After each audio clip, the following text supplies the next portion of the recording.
Gracias, presidente. Muy buenos días, señor Cofiño, y gracias por las explicaciones. Estamos centrándonos un poco en la polémica. Alguien definió incluso como terremoto, una palabra quizás un poco exagerada, que en la instrucción pública de finales de abril. Estamos hablando un poquitín en general de esto, ¿no? Es un poco lo que nos convoca hoy aquí.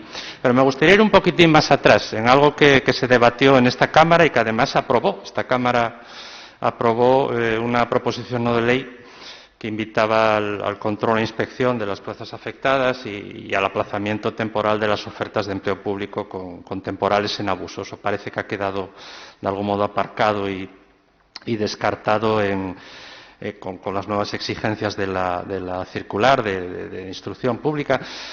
Y le planteo la pregunta en términos un poco pedagógicos, porque que además sé que es algo que a usted le gusta, hacer pedagogía de su trabajo, y además me parece, se lo he oído y me parece no solo legítimo, sino necesario.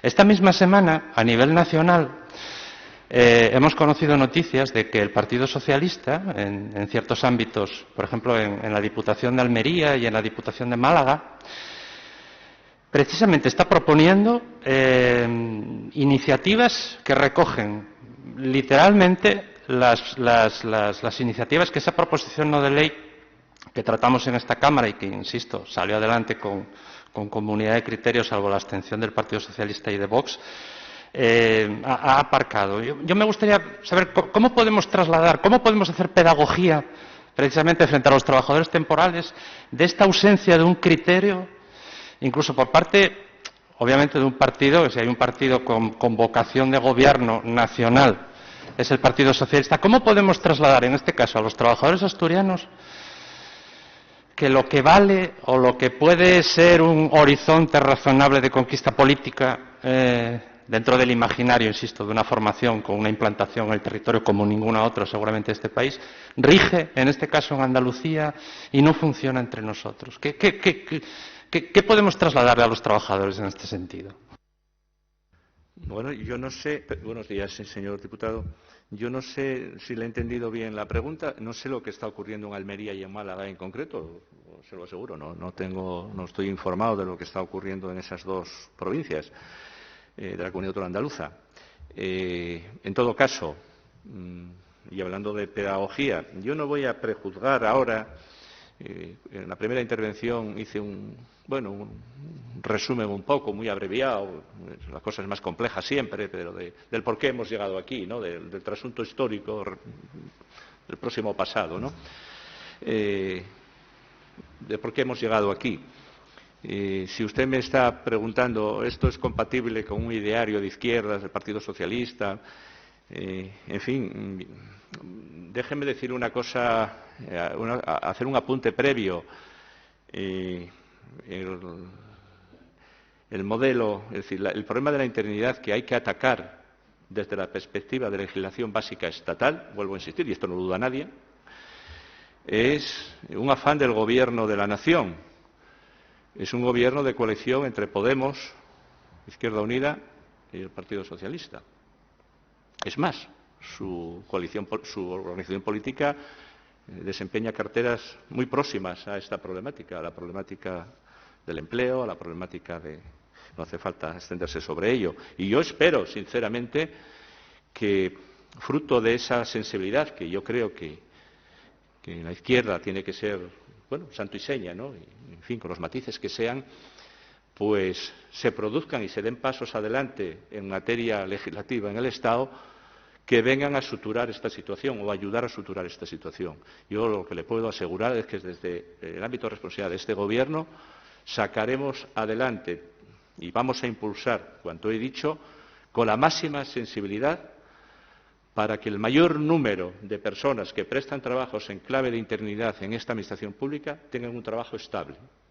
Pero tenemos que cumplir y tenemos que conectar esto con los principios de mérito y capacidad, que son principios constitucionales que tenemos que vigilar y cumplir. Repito, yo espero que el Gobierno de la Nación dé pasos, los pasos adecuados para que nos dé los instrumentos jurídicos necesarios que hagan que acabada esta legislatura, tengamos unos datos de interinidad infinitamente mejores de los que Iba a decir, y lo digo, padecemos en estos momentos. Lo digo a propósito, lo de padecer. Antes de la instrucción de función pública de finales de abril, el Principado amparaba su actuación en que la cláusula quinta de aquel acuerdo marco no tenía efecto directo, aunque la sentencia del 11 de febrero de 2021 del Tribunal de Justicia de la Unión Europea marca cuáles son las obligaciones que le vienen impuestas a los Estados miembros y a las administraciones con competencias. Es decir, la sentencia indica que deben evitarse conductas que impidan el objetivo de la famosa Directiva 1999/70, ¿no? ¿Usted entiende que el Principado, con los procesos de estabilización y consolidación que ahora afronta, va a cumplir esta exigencia? Bueno, yo creo que ya he dado respuesta a esto. Acaba de intervenir el portavoz de Izquierda Unida un poco en el mismo sentido. Da respuesta parcial. Da la respuesta que con los instrumentos jurídicos que tenemos y la realidad administrativa que tenemos podemos dar. No toda.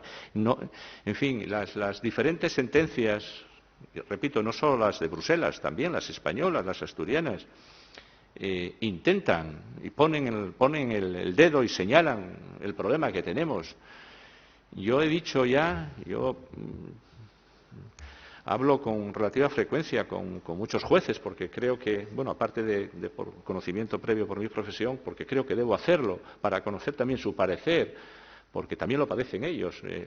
Los jueces no quisieran tener que entender de estos asuntos con tanta frecuencia, por carga de trabajo y ellos mismos están pidiendo, yo hablo mucho con ellos, que instemos al Gobierno de la Nación a legislar para darnos una apoyatura jurídica sólida, y yo creo que el Gobierno de España está en eso.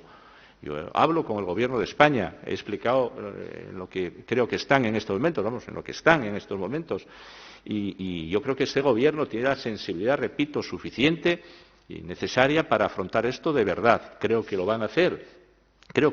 Entre tanto, insisto, nosotros con los instrumentos que tenemos vamos en ese sentido, vamos caminando, vamos a estabilizar todo aquello que podamos estabilizar, cumpliendo con las leyes, pero teniendo el ojo puesto en las situaciones particulares de colectivos de interinos que pueden pasar dificultades añadidas por razón de estos procesos de estabilización. Vamos a ser lo más sensibles posibles, créame, con esas situaciones. Claro está, ateniéndonos, como no puede ser de otra manera, al cumplimiento estricto de las leyes que existen en estos momentos, que nos pueden gustar más o nos pueden gustar menos, pero son las que son. Otro asunto que hemos hablado es lo que parece la inminente reforma del Estatuto Básico del Empleado Público, ¿no? Y cabe colegir que esta reforma pues, va a introducir medidas precisamente para atajar, para prevenir los límites y sanciones del abuso. Yo quería conocer cuál será la posición del Principado con respecto a los trabajadores que antes de la reforma están y estuvieron sujetos a abuso por parte de esta Administración. Del EBEC, que efectivamente se está negociando en estos momentos, usted la anuda al término sanciones. Yo espero que sea de más alcance, porque si se va a reducir a indicar o a establecer sanciones en relación con las administraciones públicas incumplidoras, ya he expresado mi opinión honesta y sincera. No me estorba esa indicación, esa previsión, pero no creo que ese sea el camino que va a señalizarnos el fin del problema, en absoluto. Yo creo que hay que ir más abajo, ir a las raíces del problema. Con respecto a los trabajadores en abuso de contratación, ese término que bueno, en fin, un término jurídico de uso universal en estos momentos. Mire, lo que dicen las sentencias, porque a veces se olvida uno de ellas, de alguna parte, es que indiqué una muy reciente, la sentencia del caso Gondomar, lo que está diciendo es que una de las soluciones es indemnizar.